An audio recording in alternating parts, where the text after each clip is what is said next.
The summer of 1884 had baked the Arizona territory until the land looked old enough to crumble into dust. Dry creek beds wound through the hills like pale scars, and every rancher within 100 miles kept one eye on the sky, hoping for clouds that never came. The wind carried little, besides sand and the distant cries of hawks circling over empty country. Samuel Whitmore's ranch had survived harder seasons, but this one was testing even the strongest men. His cattle were thin, the wells were falling, and every trip to the trading post seemed longer than the last. Years of honest work had bent Samuel's shoulders, though they had never broken his spirit. His daughter, Clara, had grown up knowing no other life. At 19, she could ride as well as most ranch hands, mend a fence, doctor a calf, and face long days without complaint.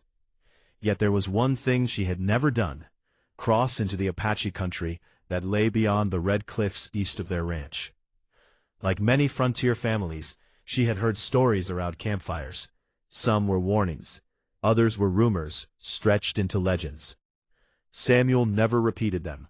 Whenever neighbors cursed the Apache, he simply fell silent, as though he carried memories he refused to share. One afternoon, returning from a trading trip, Samuel collapsed beside the wagon before it reached the house. Fever burned through him, leaving him too weak to stand. As Clara helped him onto the porch, he gripped her wrist with surprising strength. "There is a man," he whispered. "His name is Taza." Clara frowned. She had never heard the name before. "You'll find him near Eagle Canyon." She stared at her father in disbelief. "He's Apache." Samuel nodded slowly. "He once saved my life." The confession settled between them, like thunder rolling across distant hills. Before Clara could ask another question, Samuel spoke again. "Tell him I remember my promise." The next morning, before sunrise painted the mesas with pale gold, Clara saddled her horse and rode east, alone. Every mile carried her farther from familiar fences and deeper into country few settlers willingly entered. The desert stretched wide and silent around her, broken only by towering saguaro cacti and scattered juniper trees clinging to the rocky slopes. By late afternoon, Eagle Canyon stood before her, its towering walls glowing red beneath the lowering sun. She dismounted and waited, uncertain whether anyone had seen her. She did not wait long. A man stepped quietly from the shadows between the rocks. He moved without hurry, dressed in worn buckskin, carrying himself with the easy confidence of someone who belonged to the land itself. His dark eyes remained calm, studying Clara without threat or fear. She remembered her father's message and gathered every ounce of courage she possessed. "My father said," she began softly. Her voice nearly disappeared in the breeze. "My father said you needed a wife." The canyon grew still. For a long moment, the Apache scout simply looked at her. Then a faint smile touched his face. "Maybe." He paused. "You." Clara forgot how to breathe. She had crossed the desert expecting to deliver a message. Instead, with a single quiet answer, the course of both their lives had begun to change. Morning came slowly to Eagle Canyon. The first light spilled over the rim of the cliffs, painting the sandstone in shades of copper and gold. A cool breeze drifted through the cottonwoods before the desert sun claimed another day. Clara woke beneath a simple canvas shelter, still uncertain whether the previous evening had truly happened, or if exhaustion had played tricks on her mind. Taza was already awake. She spotted him kneeling beside a small fire, feeding dry mesquite branches into the flames. He acknowledged her with nothing more than a quiet nod before returning to his work. There was no trace of the boldness behind his unexpected answer the day before. Instead, he carried himself with the same calm reserve that seemed as old as the canyon itself. "My horse?" Clara asked. "He threw a shoe," Taza replied. "The rocks split it clean. If you leave today, you'll be walking before sunset." She glanced toward the gelding grazing nearby. The missing horseshoe confirmed his words. "You may stay," he added, "or ride and take your chances." There was no pressure in his voice, only simple fact. Clara chose to stay. As the hours passed, the fear she had carried into Apache country began to slip away. Families moved quietly about the small camp. Women prepared food over open fires, while children laughed as they chased one another through the cottonwood trees. Elderly men carved tools or repaired worn leather, stopping now and then to offer gentle advice to the younger generation. It looked less like the dangerous place described in frontier rumors, and more like any community trying to survive another hard season. One afternoon, Clara noticed an elderly woman struggling to carry water from the spring. Without thinking, she hurried forward and lifted one of the heavy clay jars herself. The old woman smiled warmly and thanked her in Apache before another woman translated.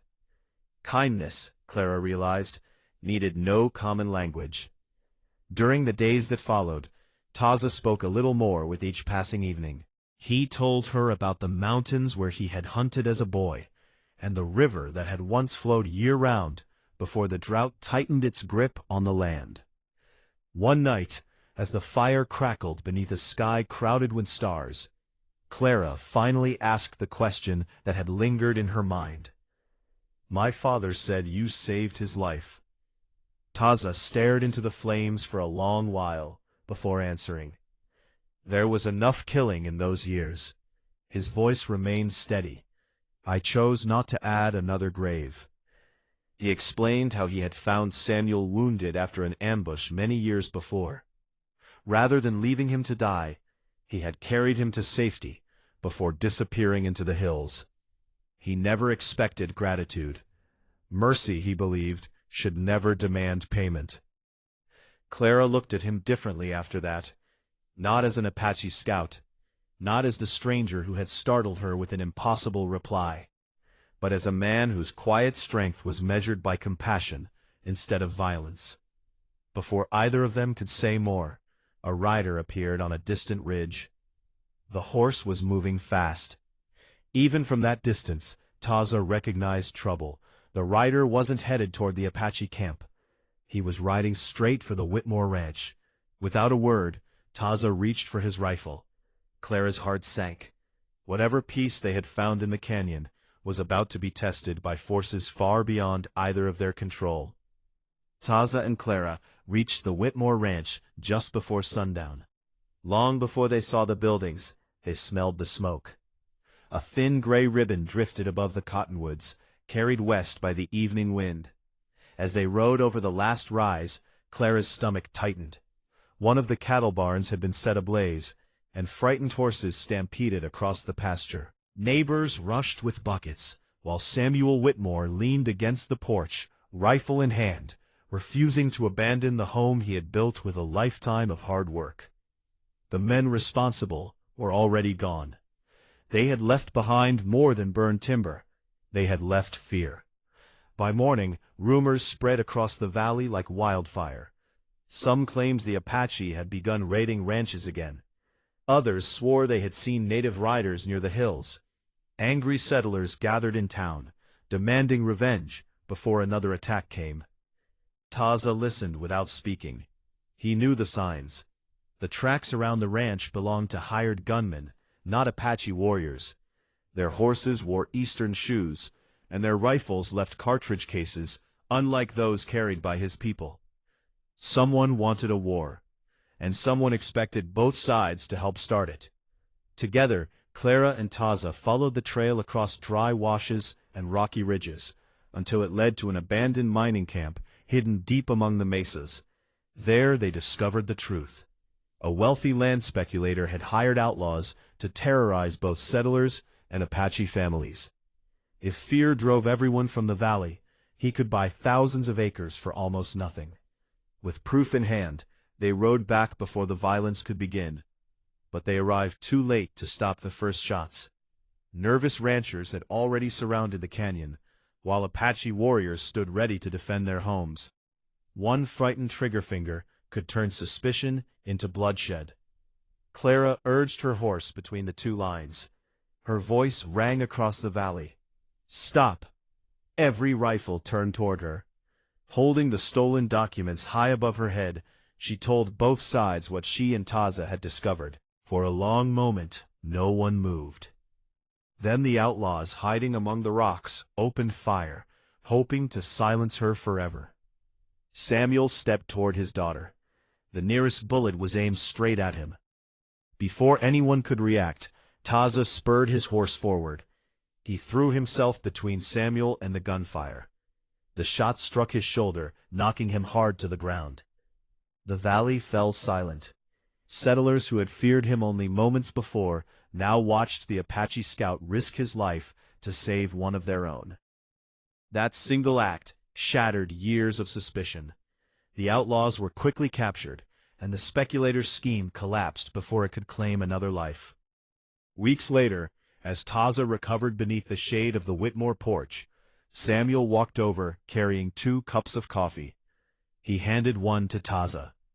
"I judged a man before I knew him," Samuel said quietly. "That's a mistake I'll spend the rest of my days regretting." He looked toward Clara, who stood smiling beneath the old cottonwood tree. "If she chooses you," he continued, "you'll have my blessing." That autumn, neighbors from the ranches stood beside Apache elders as Clara and Taza exchanged their vows beneath the open Arizona sky. There was no grand ceremony, only honest people gathering to witness 2 worlds choose peace over fear. Years later, travelers passing through the valley would remember the story of the rancher's daughter who carried a simple message into Eagle Canyon. They would say that history changed with a whisper.